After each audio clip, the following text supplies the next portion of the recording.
you got to give some credit to Candace Owens for bringing receipts from what she said. I don't like that the text 48 hours before Charlie Kirk's death, secret text messages were sent, messages that Candace Owens just leaked to the world.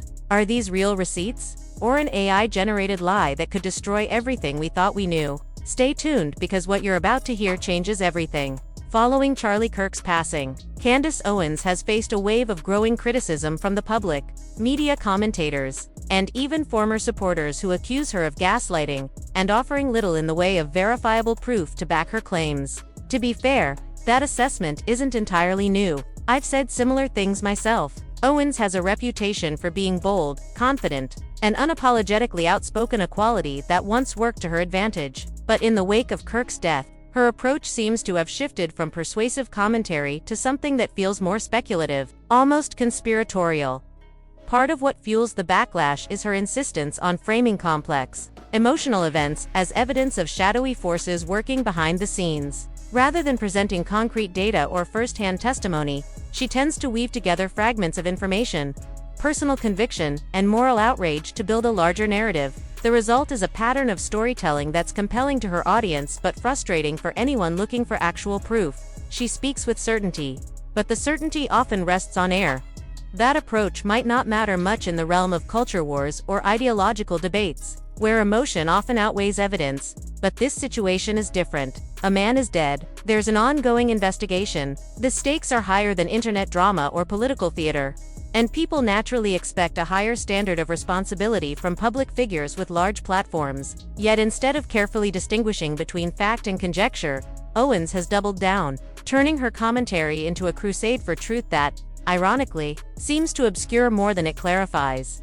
What makes the criticism sting even more is how easily it could have been avoided. If Owens had simply acknowledged the limits of what she knew, if she had paused to verify her sources or waited for credible updates, she might have emerged as a steady voice amid chaos. Instead, her rush to connect dots that may not exist has alienated former allies and deepened divisions within the conservative movement she helped shape. The tragedy of Kirk's death has become entangled with the spectacle of her reactions to it, blurring the line between mourning and media manipulation.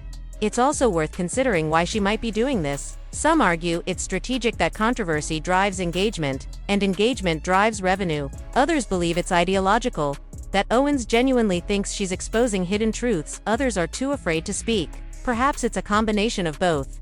Conviction amplified by ego, sincerity tangled with spectacle. Whatever the motive, the effect is the same. Her statements are being dissected by critics and fact-checkers alike, and each unsubstantiated claim chips away at her credibility. Ultimately, the controversy surrounding Candace Owens isn't just about whether she's right or wrong on the facts.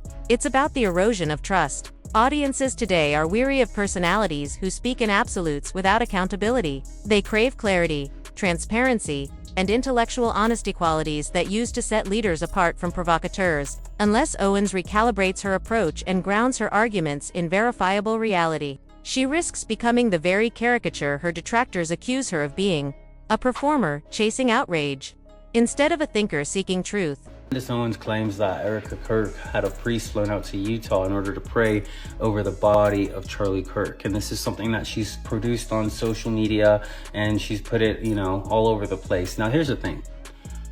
Why is it relevant, and do I care? Number one, it's not relevant. I don't care. Number two, why do you care, Candace Owens? Why do you care about spreading so many conspiracy theories? Despite the confirmed killer being Tyler Robinson, Candace Owens and her husband Kenneth Owens have ignited an ongoing firestorm by implying that the tragedy might not be as straightforward as it seems. Rather than accepting the FBI's conclusion that Robinson acted alone, Candace has repeatedly hinted at the possibility of a more intricate and politically charged plot, one that could involve international interests, including, controversially, the State of Israel. This suggestion, subtle as it may be, has stirred deep unease among both her supporters and detractors, dividing audiences into those who see her as a brave truth-teller, and those who believe she's crossing ethical and factual lines. To the FBI, the case is closed. Their investigation points clearly to Tyler Robinson as the sole perpetrator, his motive grounded in personal grievance rather than geopolitical conspiracy. But Candace Owens remains unconvinced. She has built a reputation for challenging mainstream narratives, and in this case, Her skepticism has taken on a particularly incendiary tone. Her phrasing is careful. She never explicitly names Israel as being behind the crime, but through repeated rhetorical questions and selective framing, she leaves that interpretation hanging in the air, unspoken but powerfully suggestive. It's a form of storytelling that invites her audience to connect dots themselves, allowing her to maintain plausible deniability while keeping the controversy alive. Then came a development that magnified the situation tenfold, in what can only be described as a dramatic and risky move. Candace Owens released a series of private text messages allegedly involving Charlie Kirk in the days leading up to his death. The messages painted a portrait of internal strain within conservative circles, particularly around the influence of wealthy donors and the growing tension between ideological integrity and financial dependence. In one of these exchanges, Charlie allegedly lamented, "Just lost another major Jewish donor about $2 million a year because we won't cancel Tucker Carlson. I'm thinking of inviting Candace." His next messages were even more revealing. "Jewish donors play into all the stereotypes. I cannot and will not be bullied like this. This leaves me no choice but to step away from the pro-Israel cause." It was the kind of statement that, taken out of context, could be both politically damaging and personally dangerous. Another participant in the chat, reportedly a donor, responded with cautious restraint, "Please don't invite Candace." That might feel satisfying in the short term, but it's not a good long-term move. Every community has its diversity of opinions. It's that tricky free will God gave us. The response seems to temper Charlie's frustration, but it also exposes the tension between ideological conviction and financial undercurrent that has long haunted political movements reliant on donor funding. What makes the situation profoundly unsettling isn't just the content of the messages, it's their timing. The texts were sent a mere 48 hours before Charlie Kirk's death, transforming what might have been an ordinary political disagreement into a chilling prelude. When Candace Owens made the messages public, the internet exploded with speculation. Some saw them as damning evidence of a conspiracy or cover-up. Others viewed them as manipulative distractions meant to bolster Candace's claims without offering genuine proof. The release of these texts reignited fierce debate about Candace Owens' motives and the ethical boundaries of political commentary. Critics accused her of exploiting a tragedy to advance her personal brand, while supporters defended her as one of the few willing to speak uncomfortable truths. But as the story gained traction, what emerged most clearly was the power and danger of digital narratives. In an era where screenshots can shape public opinion overnight, the line between information and insinuation has become almost impossible to draw.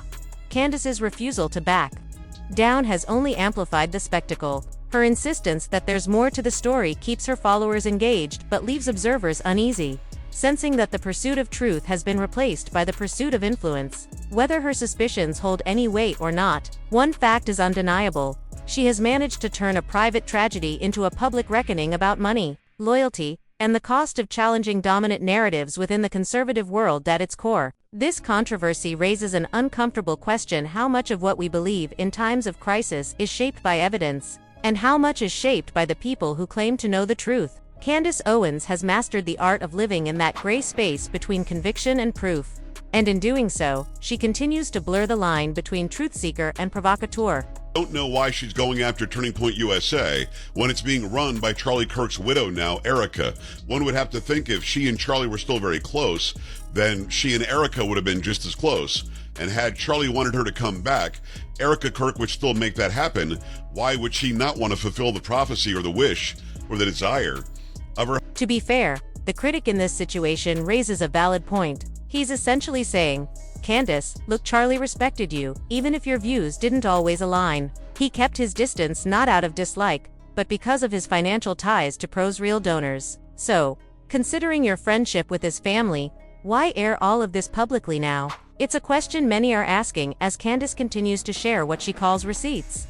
However, these so-called proofs appear questionable. Many observers believe they're fabricated, possibly AI. The credibility of her claims remains uncertain, at least until Andrew Kobit steps in to comment and shed light on what's really true. But I want to take the start of this show to address some of the things that have been going around on public, namely about a group text chain that has been made known and released by Candace Owens.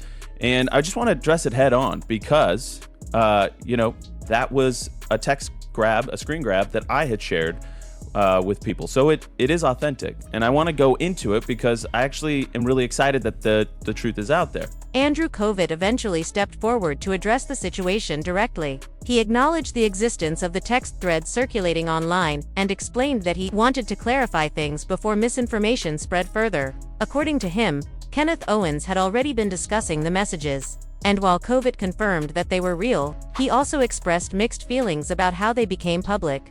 He explained that he had initially chosen not to share the screenshots publicly because they were part of a private exchange between friends. He didn't want to betray anyone's confidence or release sensitive information that wasn't already public knowledge. However, due to how quickly events unfolded, authorities identified a suspect within 33 hours. Kovic said he shared the messages privately with a few government contacts to ensure that all possible leads were investigated. What happened to the messages after that, he said, was unclear. In the aftermath of Charlie Kirk's murder, Kovic described himself as frightened and deeply unsettled, an understandable reaction given the chaos and uncertainty. He insisted his intention wasn't to spread rumors, but rather to ensure that no detail was overlooked in the search for truth. At this stage, it wasn't Candace Owens explicitly accusing Israel of involvement. Rather, it was Andrew Kovic who brought forward the messages, along with Blake, the show host. While Blake stopped short of making any direct accusations, he began discussing the tensions Charlie Kirk reportedly had with Israel shortly before his death.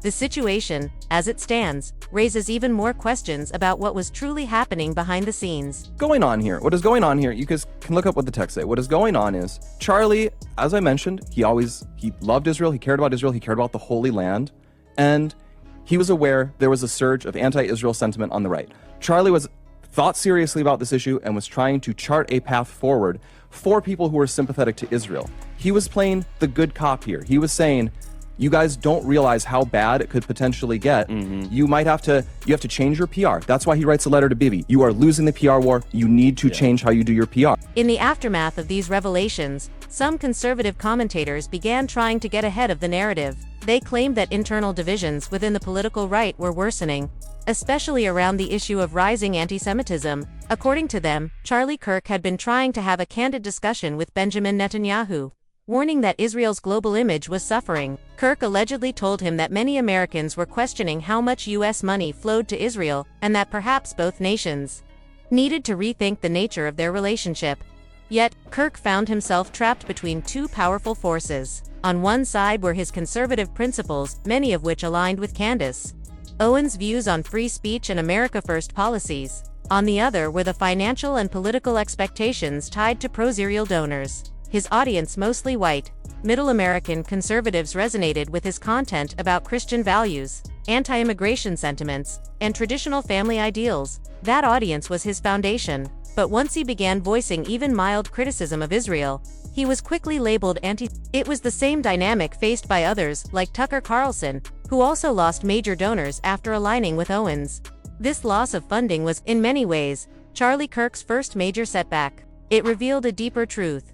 When your platform depends on money from others, especially from politically motivated donors, you lose control of your message. The same logic applies across communities. For example, Tariq Nasheed built the Hidden History Museum through direct community support, ensuring that no external power could dictate his message. That kind of independence, rare as it is, protects integrity.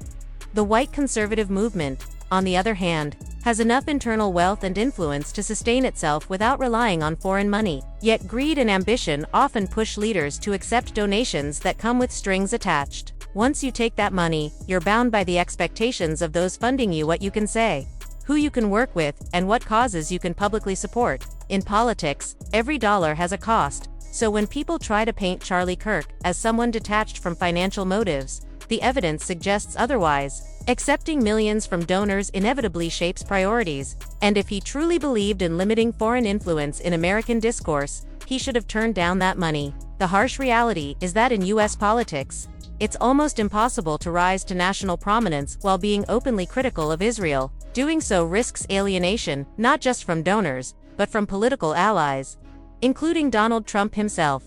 This is why Candace Owens' growing independence is both her strength and her limitation. She's no longer welcome in elite conservative circles, yet her grassroots following has exploded, pulling in more than 140,000 live viewers on YouTube. and earning tens of thousands in donations per stream. She's proving that a self-sustained voice can thrive without institutional backing. Still, her pushback against Israel's influence places her outside the traditional power structure of the American right. The larger takeaway from all of this is timeless, and it stretches far beyond any one controversy or individual. Money determines message. Throughout history, the people or institutions funding the narrative have shaped what gets said on, perhaps more importantly, what doesn't. In every sphere, from politics to journalism to activism, money operates not just as a resource but as an invisible editor, quietly guiding the boundaries of acceptable conversation. It's an uncomfortable truth, whether in black or white political spaces, whether on the left, right, or somewhere in between.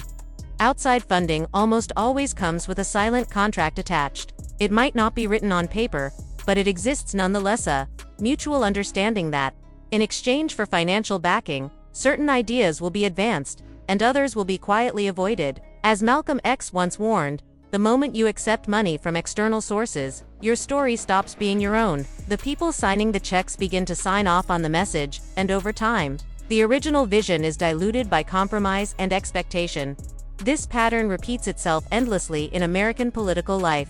Figures who begin with genuine conviction often find their edges softened once big money enters the picture. The radical becomes respectable, the independent becomes dependent, and movements once fueled by moral fire are transformed into polished institutions built to appease donors. What begins as a mission can quickly evolve into a business model.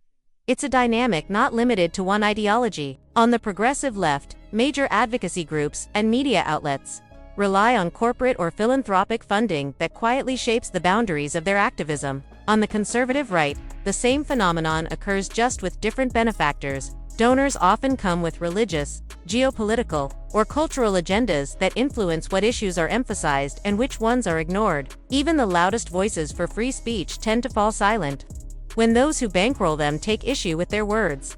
This is the heart of the contradiction that Candace Owens, Charlie Kirk, and others find themselves caught in. They claim to champion truth and independence, yet they operate in ecosystems funded by billionaires, corporations, and ideological interest groups. These financial alliances often begin innocently enough, just support for the cause, but gradually morph into systems of influence. If you say something that aligns with donor expectations, the checks keep flowing. If you don't, the money dries up. Over time, the incentive structure becomes clear. Speak within the lines, and you thrive. Step outside them, and you're replaced. It's why so many movements that start out authentic eventually feel hollow. The narrative ceases to come from lived experience or genuine conviction. It's dictated by financial survival. The very critics who tell marginalized communities to pull themselves up by their bootstraps are often sustained by the very kind of dependency they mock. They condemn others for relying on government grants or social programs,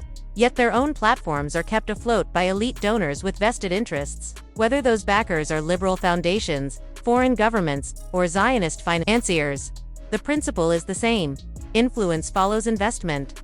This isn't just a political issue, it's a human one. The tension between integrity and opportunity has existed for as long as people have needed to make a living. The artist who tailors their work to appeal to sponsors, the journalist who tones down criticism to protect advertisers, the activist who shifts focus to attract grants all face the same moral dilemma. To stay independent means to struggle. To take the money often means to compromise. The question isn't whether one can survive without funding. It's whether one can survive with their integrity intact once the funding arrives. At the end of the day, independence comes with sacrifice. It's the slower, harder path, the one that demands resilience, patience, and a willingness to build brick by brick without shortcuts. But it's also the path that offers real freedom. When you don't owe anyone for your platform, you don't owe anyone your silence. You can speak truth without checking who might be offended. You can pursue uncomfortable questions without worrying which sponsors will withdraw.